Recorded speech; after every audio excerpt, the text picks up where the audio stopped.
Bonjour et bienvenue. Aujourd'hui, on va s'attaquer à un sujet qu'on a tendance à mettre de côté, mais qui est pourtant absolument crucial. On va parler du lien direct entre la santé dentaire d'un cheval et ses performances globales. On va se poser une question centrale en fait. Est-ce qu'une douleur cachée ne serait pas en train de freiner son cheval? Parce que bien souvent, des problèmes un peu frustrants qu'on n'arrive pas à expliquer peuvent venir d'un endroit qu'on ne soupçonne pas forcément, sa bouche. Et ça résume tout. L'idée est simple, mais elle est fondamentale. La santé dentaire, ce n'est pas juste un détail, vous savez. Non, c'est un véritable pilier. Un pilier qui soutient à la fois le bien-être général et toute la capacité athlétique du cheval. Alors, c'est parti, plongeons là-dedans. Tout commence avec la fonction la plus basique qui soit, manger. Et c'est justement quand ce simple acte devient difficile ou douloureux qu'un véritable effet domino se met en place. À la base de tout, il y a ce problème mécanique, la mastication inefficace. C'est le moment où, concrètement, les dents du cheval ne peuvent plus faire leur travail de broyage correctement. Résultat, la nourriture n'est pas du tout préparée comme il faut pour la suite de la digestion. Et là, les conséquences sont immédiates et parfois graves. Une mauvaise assimilation, ça veut dire que même la meilleure des nourritures n'est pas bien utilisée par l'organisme. Le manque de salive, lui, est super problématique. Il ne protège plus l'estomac de sa propre acidité, ce qui ouvre la porte aux ulcères. Et dans le pire des cas, oui, ça peut mener à des coliques, une véritable urgence vitale. Bon, maintenant qu'on a vu l'impact interne, passons à la deuxième onde. C'est la manière dont cette douleur, bien cachée dans la bouche, va se manifester à l'extérieur, dans la communication avec le cavalier. Et c'est la question essentielle à se poser. On a vite fait d'interpréter une résistance comme de la simple désobéissance, alors qu'en réalité, il s'agit souvent d'une tentative désespérée du cheval pour échapper à une douleur.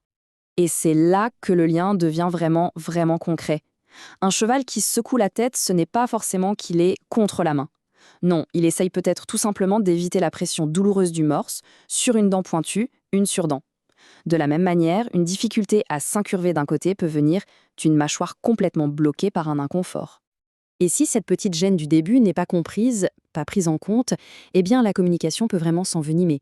On passe alors à des défenses beaucoup plus extrêmes, qui sont en fait des signaux d'alarme. Le cheval dit clairement que la douleur n'est plus supportable. Et voilà le point crucial, le danger ultime. Quand le travail est systématiquement associé à la douleur, le cheval, il perd confiance. C'est logique. Et ce lien, si précieux, peut se fissurer, voire se briser. Et ça, c'est parfois très difficile à reconstruire. D'accord, on a vu la digestion, on a vu le comportement, maintenant regardons la troisième onde. Et comment cette douleur, qui part de la bouche, se propage comme une onde de choc à travers tout le corps du cheval. La réaction en chaîne, elle commence ici. C'est un simple réflexe de protection. Pour éviter d'avoir mal, le cheval va instinctivement contracter sa mâchoire. Bien sûr, cette contraction, elle ne reste pas juste dans la mâchoire. Elle remonte, elle se propage le long des chaînes musculaires et elle va venir crisper les zones connectées, en premier, l'encolure et les épaules. Et là, c'est inévitable. Une encolure tendue, ça mène à un dos qui se fige, qui ne peut plus fonctionner correctement. Le mouvement perd toute sa souplesse, le cheval n'arrive plus à engager ses postérieurs et toute sa locomotion devient rigide, inefficace. Et c'est là qu'on arrive à la conclusion la plus folle de cette cascade.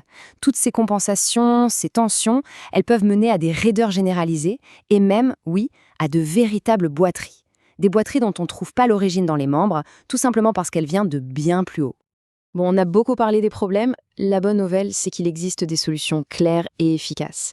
Alors maintenant, passons à une approche proactive, une approche de prévention. En fait, tout repose sur 3 piliers. Il ne s'agit pas seulement de guérir quand le mal est fait, mais surtout, d'anticiper pour que les problèmes n'arrivent même pas. La stratégie est simple. D'abord, l'examen annuel par un professionnel, ça, c'est non négociable pour corriger les problèmes à la source. Mais l'observation au quotidien par le propriétaire est tout aussi cruciale pour repérer les tout premiers signes. Et enfin, la base de tout, un matériel bien ajusté pour ne pas créer ou aggraver la douleur. Au final, l'objectif, il est là. Il est simple et clair. Un cheval qui n'a pas mal aux dents, c'est un partenaire qui est plus heureux, plus performant et bien plus coopératif. C'est la base même d'une relation de confiance et de confort qui lui permet de donner le meilleur de lui-même.